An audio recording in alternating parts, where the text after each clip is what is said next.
Hello ఎట్లున్నారు అందరూ మంచిగున్నారా? నేనైతే జోర్దార్ ఉన్నా. ఇంగ ఇప్పుడైతే ఒక మంచి ముచ్చటతోని మీ ముందుకొచ్చినా అన్నమాట. పిల్లల్ని గారాబం చేయడం తప్పు కాదండి. కానీ అతి గారాబమే అప్పుడప్పుడు వాళ్ళ ప్రాణాల మీదకి తీసుకొస్తది. ఇంతకీ ఏమైంది అని అంటారా? బెంగుళూరులో అంట అండి. ఒక దగ్గర మనకి ఇట్లా సన్ రూఫ్ కార్స్ ఉంటాయి గదండీ! గదేనండి. ఇట్లా బొక్క ఉంటది. పైన కార్‌కి పైన బొక్క ఉంటది. అప్పుడప్పుడు మనకు మూవీస్ లో చూపిస్తారు హీరోయిన్ ఎంట్రీస్ లో ఇలా చున్నీ పట్టుకొని అట్లా రెపరెప గాలికి రెపరెపలాడుతా ఉంటది. హీరోయిన్ ఎంట్రీ వస్తుంది, హీరో చూస్తాడు, ఫిదా అయిపోతాడు. సో ఇంకా అట్లాంటి కార్ అన్నమాట.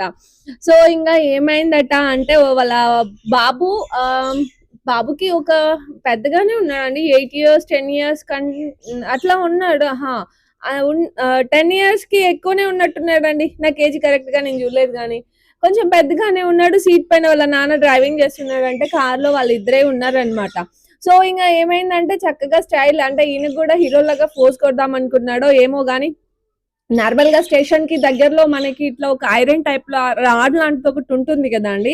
సో దాన్ని గమనించుకోలేదంటే వాళ్ళ ఫాదర్ కూడా చూసుకోలేదంటే ఆ అబ్బాయి చిన్న బాబు కదా వాడికి ఏం తెలుసు, చక్కగా రెండు చేతులు బయటకు పెట్టేసి హెడ్ ని పైకి పెట్టేసి ఇంకా అట్లా వెళ్తా ఉంటే సడన్ గా రాడ్ కి తగిలి టపీ మనకి కింద పడిపోయాడంట. నిజంగా అండి వాడి పరిస్థితి ఎట్లా ఉందో ఇంకా తెలీదు. సో నేను ఇందాక న్యూస్ లో చూసిన అన్నమాట. అందుకనే పిల్లల్ని కొంచెం అట్లాంటి ఏమంటారు వాళ్ళని కొంచెం అప్పుడప్పుడు మనా చేస్తా ఉండాలి. అంటే ఇట్లాంటి సిట్యుయేషన్స్ జరిగిన తర్వాత బాధపడితే ఏమొస్తదండి. ముందే మనం పిల్లల్ని సింగిల్‌గా ఉన్నప్పుడు అట్లా డోర్ ఓపెన్ చేయడం ఫాదర్ తప్పు. సో పిల్లలు మారం చేస్తారు.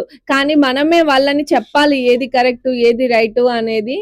సో లేకపోతే ఇంగో ఇట్లాంటి సిట్యుయేషన్స్ జరుగుతాయి. ఆ బాబు పరిస్థితి ఎలా ఉందో ఏంటో అనేది నాకు గూడా తెలవది. సో చూద్దాము. బావుండాలి అనేసి ఆ దేవుడికైతే ప్రార్థిద్దాం. ఇవాల్టి వీడియో అయితే ఇదే. నేనైతే ఇయాల ఇంగో చూస్తున్నారు గదా! నా పిల్లల కోసం అనేసి పాస్తా చేసిన. వీడియో ఎట్లా అనిపించింది? నచ్చిందా? మరి ఒక చిన్న లైక్ కొట్టండి గదా!